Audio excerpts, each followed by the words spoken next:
Hi, എല്ലാവർക്കും പുതിയൊരു വീഡിയോയിലേക്ക് സ്വാഗതം. ഇന്ന് എളുപ്പത്തിൽ ഉണ്ടാക്കാൻ പറ്റിയൊരു ബ്രേക്ക്ഫാസ്റ്റ് റെസിപ്പി ആയിട്ടാണ് വന്നിട്ടുള്ളത്.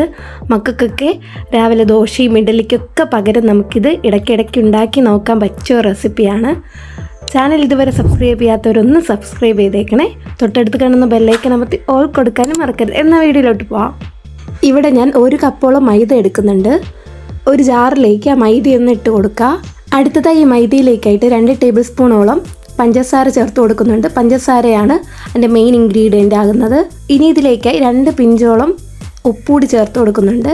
ശേഷം 1 ടേബിൾ സ്പൂണോളം വെളിച്ചെണ്ണ ഞാൻ ചേർത്ത് കൊടുക്കുന്നുണ്ട്. വെളിച്ചെണ്ണയ്ക്ക് പകരമായിട്ട് സൺഫ്ലവർ ഓയിലോ പാം ഓയിലൊക്കെ യൂസ് ചെയ്യാം. ഇനി ഇതിലേക്കായിട്ട് വെള്ളം ചേർത്ത് കൊടുക്കാം. മൈദ എടുത്ത് അതേ കപ്പിൻ്റെ അളവിൽ തന്നെ നമുക്ക് വെള്ളവും ചേർത്ത് കൊടുക്കാം. ശേഷം 1 സ്പൂൺ യൂസ് ചെയ്തിട്ട് ജസ്റ്റ് ഒന്ന് നമുക്കിതിനെ ഒന്ന് ഇളക്കിയെടുക്കാം. ഏകദേശം ഞാൻ ഒക്കെ ആക്കിയിട്ടുണ്ട്. ഇനി ജാറൊന്ന് ക്ലോസ് ചെയ്തിട്ട് നമുക്കൊന്ന് അടിച്ചെടുക്കാം. നല്ല ഫൈൻ പേസ്റ്റ് പോലെ ഇത് അടിച്ചെടുക്കണം.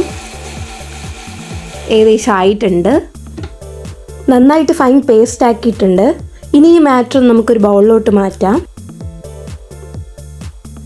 ഇനി ഈ മാറ്ററിലേക്കായിട്ട് 1/2 ടീസ്പൂണോളം മഞ്ഞൾപ്പൊടി ചേർത്ത് കൊടുക്കുന്നുണ്ട്. ഒരു കളറിന് വേണ്ടിയിട്ടാണ് കേട്ടോ. അടുത്തതായി 2 മുട്ട ചേർത്ത് കൊടുക്കുന്നുണ്ട്. നമ്മൾ ജാറിൽ മൈദ അടിക്കുന്ന സമയത്ത് തന്നെ മുട്ട ഇട്ട് കൊടുക്കാനായിട്ട് പാടില്ല.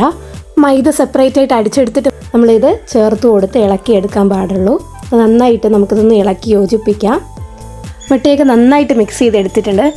ഈ കാണുന്നൊരു കൺസിസ്റ്റൻസിയിൽ വേണം നമ്മളിതൊന്ന് മിക്സ് ചെയ്തെടുക്കാനായിട്ട്. ഇനി ഇത് മാറ്റി വയ്ക്കാം. സ്റ്റൗവിലേക്ക് ഒരു പാൻ വെച്ച ശേഷം നമുക്ക് ഈ മാറ്റർ ഒന്ന് ഒരു സ്പൂൺ യൂസ് ചെയ്തിട്ട് നമുക്ക് കോരി ഒഴിച്ച് ഒന്ന് പരത്തി കൊടുക്കാം. ഒരുപാട് മാവ് ഒഴിക്കേണ്ട ആവശ്യമില്ല. ഈ സമയം നമ്മുടെ സ്റ്റൗവിൻ്റെ ഫ്ലെയിം ഒന്ന് ലോ ടു മീഡിയത്തിൽ വേണം വയ്ക്കാനായിട്ട്. ഹൈ ഫ്ലെയിമിൽ വയ്ക്കാനായിട്ട് പാടില്ല, അല്ലെങ്കിൽ അത് ഹോൾ വീഴാനുള്ള ചാൻസ് ഉള്ളത് കൊണ്ടാണ്. സോ ഇതൊന്ന് വെന്ത് വരട്ടെ. ഏകദേശം നമ്മുടെ ഒരു സൈഡ് ആയിട്ടുണ്ട്. നമുക്കിതൊന്ന് മറിച്ചിട്ട് കൊടുക്കാം. ശേഷം ഇതിൻ്റെ പുറത്തായിട്ട് കുറച്ച് ഓയിലൂടി ചേർത്ത് കൊടുക്കുന്നുണ്ട്. ഓയിൽ വേണ്ടാത്തവർക്ക് ചേർത്ത് കൊടുക്കണ്ട, ഞാനിവിടെ ചേർത്ത് കൊടുക്കുന്നു. നമുക്ക് അങ്ങോട്ടും ഇങ്ങോട്ടും മറിച്ച് ഇതിനൊന്ന് വേവിച്ചെടുക്കാം. 1 സൈഡ് ആയിട്ടുണ്ട്. ഇതിനൊന്ന് മറിച്ചിട്ട് കൊടുക്കാം. കണ്ടോ, നന്നായിട്ടൊന്ന് ചുവന്ന് വരുന്ന രീതിക്ക് നമുക്കിതൊന്ന് വേവിച്ചെടുക്കാം. ഇതുപോലെ നമ്മൾ നേരത്തെ റെഡിയാക്കി വെച്ചത് ഓരോന്നും നമുക്ക് ചെയ്തെടുക്കാം.